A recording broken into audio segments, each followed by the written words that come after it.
All right, so what we're going to do is texture the roof. And because we want to conserve memory, we're going to essentially use this same material. So if I open up my material editor here, you can see it's this white siding. Now, let me really quickly open up my PureRef reference. Right here I have my reference open, and you could see that the roof is essentially this black color, but we have a white material. It's also a little bit wider down here on the bottom part than it is up top. At least it appears that way, so we're going to sort of simulate that. So let's start by doing this top part. And then also notice that it's just a flat piece of metal in the front, and we'll get to that later. So what I want to do is I'm going to do a couple things. One, let's just try to capture the size of this roof, which is a little wider. So I'm going to select both of these. I'm going to move this off screen for a second, and I'm going to go to my UV editor here and open this up. And then I want to convert this to, well, I want to leave it as manual. And then you could see that this is laid out like this. So you can go ahead and hit box on that. And as I pull it down, you could see it did a pretty good job for me. Hopefully it did the same for you of putting both halves of the roof together. Do you see that? So I'm going to select both of these. I'm going to hit R and I'm going to scale them down. And you can see right off the bat, we've got essentially the same design as this. It doesn't have these insets, but we're not looking to, we're just looking to practice right now. We're not looking for perfection. And as I mentioned before, sorry for being redundant, if you want to do this as a living and you want to create some really even more, we could polish this piece so that it can become a portfolio piece to help you get jobs. All right, so here we have those two pieces, and I think they're laid out pretty good. You can see that here. Now, how do I get it so that it captures this dark color? Well, I'm going to go ahead and I can move this off, close my UV editor, and I'm going to go to vertex color here. And I'm going to just select the faces that make up this roof here.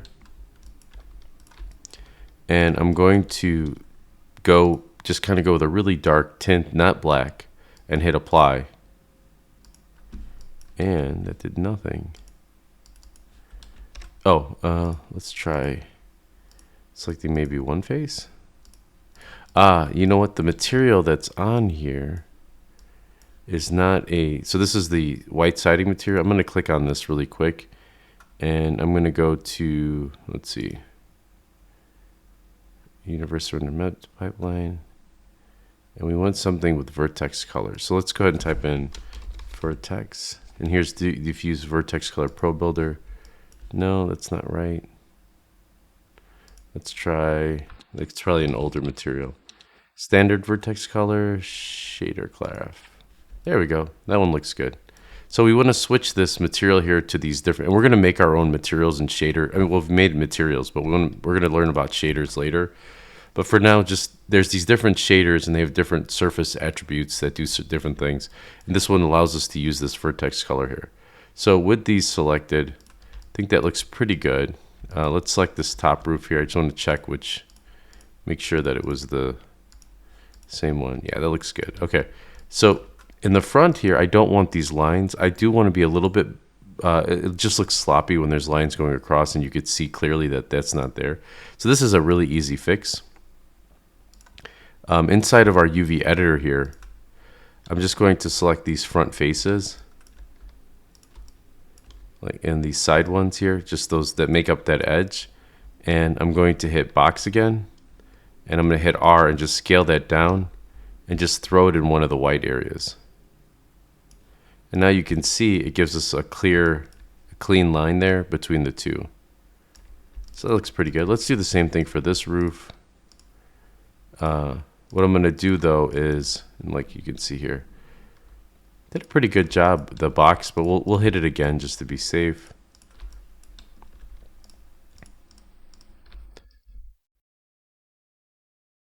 And if you're like, this is not working, it's not, we'll set up a call, and I could probably control your computer through Teams. I don't know if Zoom allows you to do it, but anyway, so I'm going to hit box again. You can see there's our box. And then I'm going to, in my vertex colors here, I'm just going to apply white for now so I could see it. So here's vertex colors. I'm going to apply the white color here. And then I know there's a way to remove that selection highlighting. Is that it? Or so that it's not orange. Is it this? So that, because it makes it a little bit harder to see the roof. But if we look at our roof reference here, let's see, it's wider. So just kind of eyeball it, and just, I'm going to hit R here, just play with the vertical scale on the y-axis to give me something like this. And then with those faces still selected, I'm just going to apply this. Boop. And I'm going to go ahead and go all the way around the perimeter of the house here.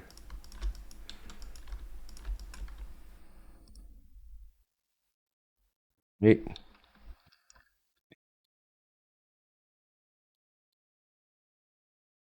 I'm going to apply that there. And I'm also going to hit box, hit R to scale that way down. And I'm going to zoom in. I'm just scrolling my wheel. And I know this takes a little bit of practice, so hopefully you're not too annoyed at this point in the class. But look, we got a beautiful roof and beautiful area. You could see our house is coming together. Let's close all this out so we could see a little better. You know, and then when we go to bring these guys back, you know, you start to see your virtual world coming together, coming to life. So if I press play here, starting to look cool. I have my guy, I'm holding shift to run around.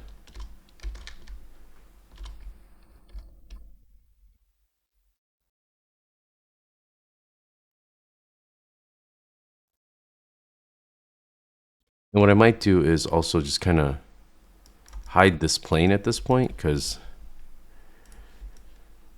you know, we don't really need it. So it's starting to come together, and we could start shifting these houses way back out here. Start to really think about building out a community or building things around the house. We can get rid of this cube. I hope you enjoyed this lesson. I hope you're getting something closer. And like I said, this is a career. This is, people get paid to do this as level designers, level artists, world builders. And yeah, in the next lesson, we'll just continually texture and tweak this awesome house.